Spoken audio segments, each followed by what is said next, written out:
భారత సాయుధ దళాలకు చెందిన ఇద్దరు సీనియర్ మహిళా అధికారులు wing commander Vyomika Singh, colonel Sofia Qureshi operation Sindoor గురించి బుధవారం సంయుక్తంగా మీడియాకు వివరించారు.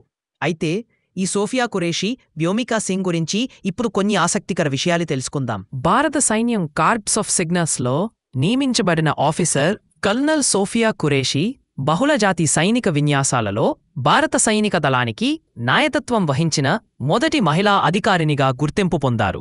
2016లో భారతదేశం నిర్వహించిన అతిపెద్ద విదేశీ సైనిక విన్యాసం ఎక్సర్సైజ్ ఫోర్స్ 18లో భారత్కు ఆమె నాయకత్వం వహించారు.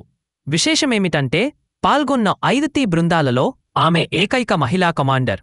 కల్నల్ ఖురేషీ గుజరాత్కు చెందినవారు. బయోకెమిస్ట్రీలో పోస్ట్ గ్రాడ్యుయేట్ డిగ్రీ పూర్తి చేశారు. ఆమె సైనిక కుటుంబం నుంచే వచ్చారు. ఖురేషీ తాత భారత సైన్యంలో పనిచేశారు. ఆమె మెకనైజ్డ్ ఇన్ఫాంట్రీకి చెందిన ఒక అధికారిని వివాహం చేసుకున్నారు. ఆమె యుఎన్ శాంతి పరిరక్షక కార్యకలాపాల 6 సంవత్సరాల సేవలందించారు. కాంగోలోని ఐక్యరాజ్య సమితి మిషన్లో 2006లో ఆమె గణనీయమైన సేవలందించారు. సాయుధ దళాలలోని ఇతర మహిళలు దేశం కోసం కష్టపడి పనిచేయాలని, ప్రతి ఒక్కరూ గర్వపడేలా చేయాలని ప్రోత్సహించేవారు. అప్పటి southern command army commander lieutenant general Bipin Rawat ఒకసారి ఖురేషీ గురించి మాట్లాడుతూ ఆమె ఎంపిక ఆమె లింగం కంటే ఆమె సామర్థ్యాలు, నాయకత్వ లక్షణాల ఆధారంగా జరిగిందని పేర్కొన్నారు. వింగ్ కమాండర్ వ్యోమికా సింగ్ వైమానిక దళంలో చేరడం ఆమెకు చిన్నతనంలో ఉన్న కలతో ప్రారంభమైంది. ఆమె పాఠశాల రోజుల నుండి విమానాల్లో ప్రయాణించాలని ఉండేది.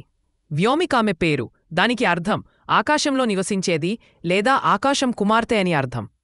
ఆమె నేషనల్ క్యాడెట్ కార్ప్స్లో చేరడం ద్వారా తన లక్ష్యాన్ని సాధించి తర్వాత ఇంజనీరింగ్ పూర్తి చేసింది.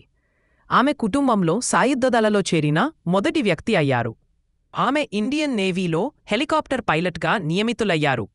డిసెంబర్ 18, 2019 ఫ్లయింగ్ బ్రాంచ్లో శాశ్వత కమిషన్ పొందారు.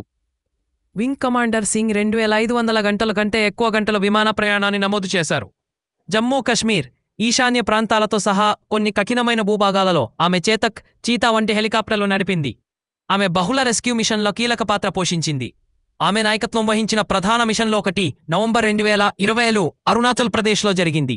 ఈ ఆపరేషన్లు అధిక ఎత్తు, క్లిష్ట వాతావరణం, మారుమూల ప్రాంతాలలో నిర్వహించారు. వింగ్ కమాండర్ సింగ్ అధిక ధైర్య మిషన్లో కూడా పాల్గొన్నారు. 2021లో ఆమె 21,650 అడుగుల ఎత్తులో ఉన్న మౌంట్ మనిరాంగకు ట్రై సర్వీసెస్ ఆల్ ఉమెన్ పర్వతారోహణ యాత్రలో చేరారు. అటువంటి మిషన్లో ఆమె పాల్గొనడం భారతదేశ రక్షణ సేవలలో నాయకత్వం, క్షేత్రపాత్రలో మహిళల ప్రమేయాన్ని ప్రతిబింబిస్తుంది.